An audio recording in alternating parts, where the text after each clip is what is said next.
Hello YouTube. Today I'm the Naughty Librarian. I'm bringing you a baby book haul. There's a few things I got recently. Usually I like to have some type of theme for the books I get, and usually that just happens organically where I'm just like in a mood and I tend to pick up books that are in that mood.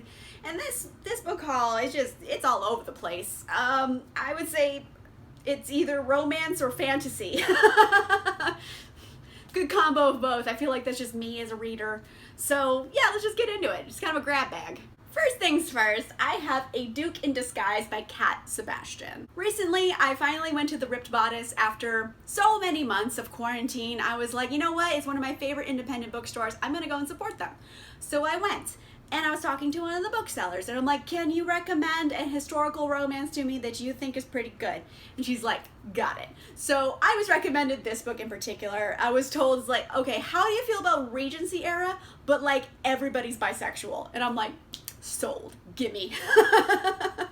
And like, I've heard of Sebastian before because she has a lot of MM historicals that I've been like having my eye on, but this was the one in particular that the bookseller recommended to me, so I was like, yeah, let's take a chance. Do it, let's go. So we're following these two friends. It's gonna be a friends to lovers romance. You have Ash and Verity. And Verity wants to publish a naughty novel.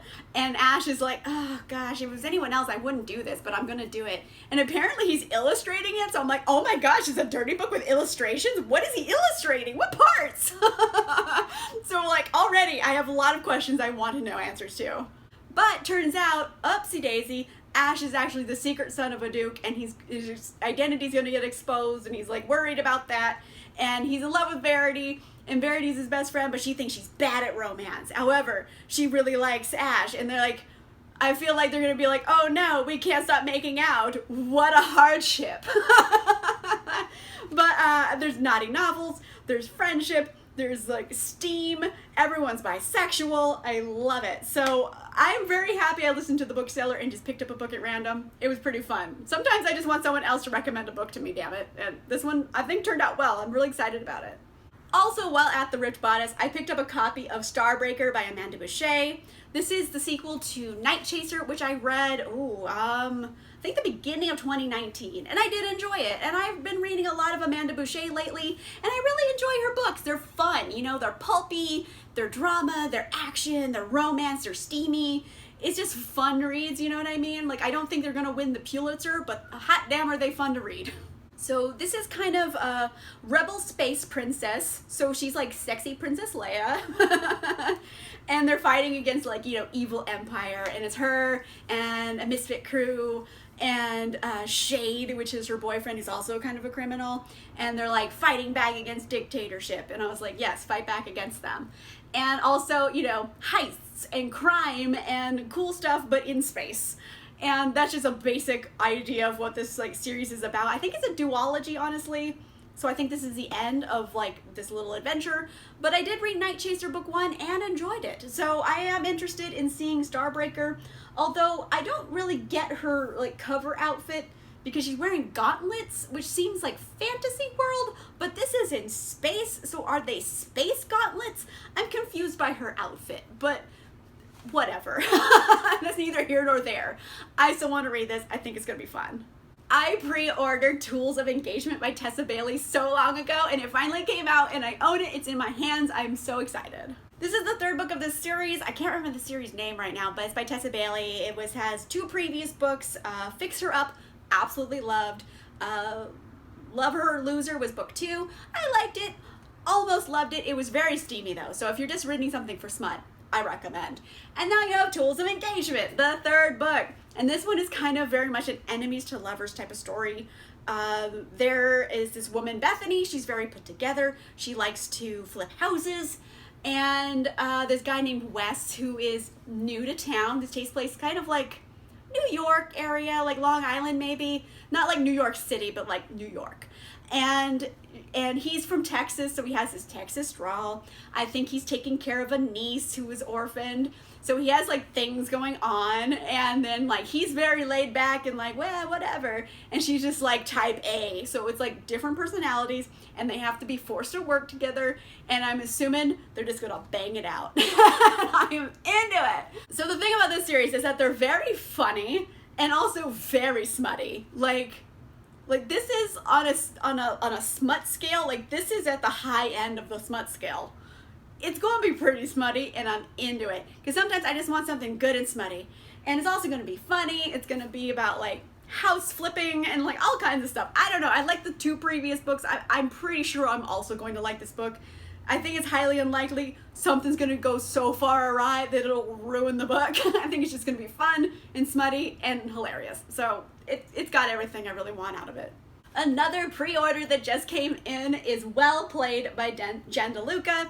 This is the sequel to Well Met, which I read this year and absolutely adored. Soon as I finished reading that, I pre-ordered this one. Needed to have it in my life. This is going back to the Renaissance Fair, that type of like nerdy romance, and I'm into it. We're following Stacy. She was introduced in book 1, kind of like a best friend character to the heroine there, and she's kind of like the tavern wench of the Renaissance Fair, and she has this fling with Dex.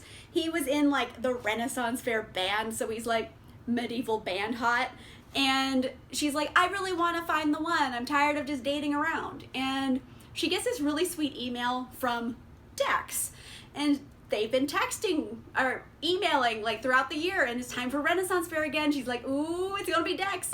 However, from the blurb, it seems like it wasn't actually Dex she was emailing with. So I don't know who that she was emailing with, but the idea of a catfish situation makes me nervous because it's creepy and I don't like that. However, I did really like Well Met book 1 enough that I'm willing to give this still a shot. I mean, this was a pre-order and a very anticipated read, but now that I know there's a catfish situation, I am having second thoughts. But, I mean, I'm still gonna read it. I have high hopes that it can be overcome and I will enjoy this quite a bit. But I am having a bit of a pause right now.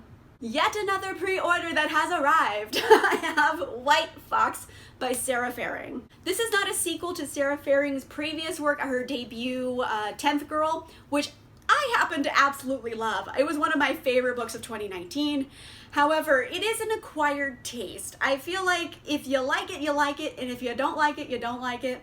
Mainly because there's this huge twist, and it's a what the fuck twist. So I happen to like the what the fuck twist. There was so much of the story that was like indicative of maybe like a Shirley Jackson novel and that type of like spooky mid-century gothic horror type of situation. So with that kind of writing style, but like with a creepy ass twist. And I liked it so much so that I had to order her next novel.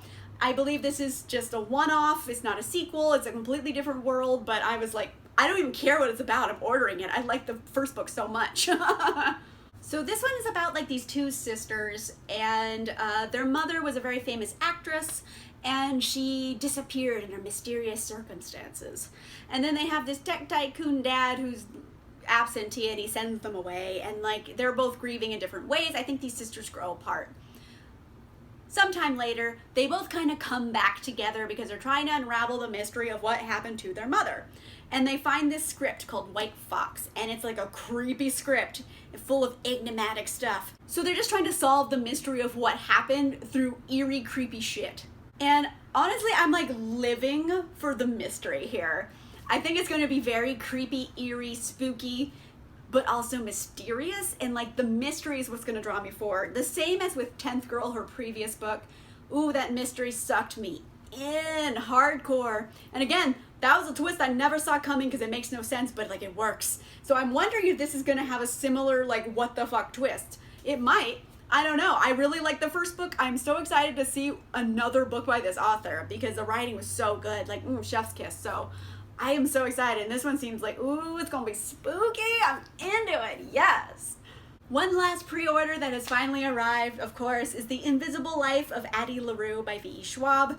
I realize I did already haul this because the publisher sent me the ARC, which I was thankful for. I did start reading it a little bit, but I still had this book pre-ordered because I didn't want to cancel my pre-order because it's good for sales. And also there's some pages with art in this that weren't included in the ARC because it just has like a blank picture, says art here. So I wanted the full effect. I wanted all of the art. I wanted everything. And basic idea here is that there's this girl named Addie.